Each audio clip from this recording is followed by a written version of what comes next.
பார்த்தீங்களா 280 ரூபாய்க்கு 2 packet biscuit குறையா இருக்குது. இவங்க இப்படி தான் வந்து நாங்களோட பல தடவை சொல்லியிருக்கு நாங்கள் சாப்பிட வாங்குறதுல பசங்களுக்கு வாங்குறோன்னு. போன வாரம் ஃபுல்லாக நாங்கள் பிஸ்கெட் வாங்கலை, பசங்களுக்கு பைசா இல்லைன்னு. இந்த வாரம் சரி வாங்கிடுவோம் அப்படின்னு.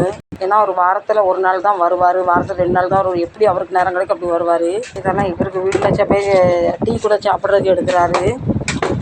இவருக்கு குட்டே பிஸ்கெட் ரொம்ப பிடிக்கும். சரி இப்போ மார்க்கெட் போய்ட்டு வந்தாச்சு, என்னென்னு பார்க்கலாம்.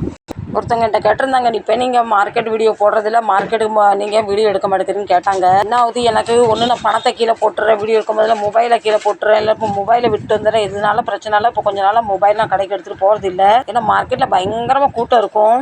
1 கிலோ தக்காளி 10 ரூபா, 2 கிலோ தக்காளி வாங்கியாச்சு.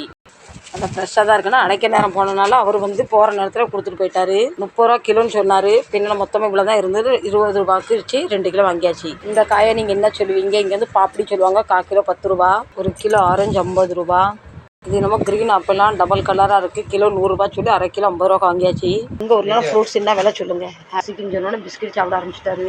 மாதுளை எப்போலையும் 120 ரூபா சொல்லி 100 ரூபா வச்சு 1/2 கிலோ 50 ரூபா வாங்கியாச்சு. மக்காச்சோளம் 50 ரூபா. வெறும் சுட்டு கொடுத்தா ரொம்ப பிடிக்கும், அதை 3 வாங்கிட்டு 50 ரூபாக்கு. இப்போ இஞ்சி நல்லா மலிவாயிட்டு. 10 ரூபாய்க்கு 1/4 கிலோ இஞ்சி. இப்போ இஞ்சி நல்லா மலிவாயிட்டு. கேரட்டு 1/2 கிலோ 20 ரூபா, 1 கிலோ 30 ரூபா. எனக்கு 1/2 கிலோ போதும், விஸ்கிக்காக மட்டும்தான். இப்போ போல் சீனி கிழங்கு 1 கிலோ 40 ரூபா. ஒருத்தவங்க என்கிட்ட கேட்டிருந்தாங்க, உங்கள் மும்பையில் எப்படி இவ்வளோ காய்கறி சீப்பாக இருக்குன்னு. நாங்கள் உங்கள் வீடியோ பார்க்குறோம், எங்கள் ஊர்லலாம் காய்கறி ரொம்ப விலை அதிகம்னு சொன்னாங்க. எல்லா காயுமே சீப்பாக இருக்குன்னு சொல்ல முடியாது. எந்த காய் சீசன் இருக்குமோ அதுதான் வந்து சீப்பாக கிடைக்கும். இந்த வீடியோ பிடிச்சிருந்தா லைக் பண்ணுங்கள், ஷேர் பண்ணுங்கள், சப்ஸ்கிரைப் பண்ணுங்கள். மீண்டும் நல்ல சந்திப்பில் உங்களை பார்க்குறேன்.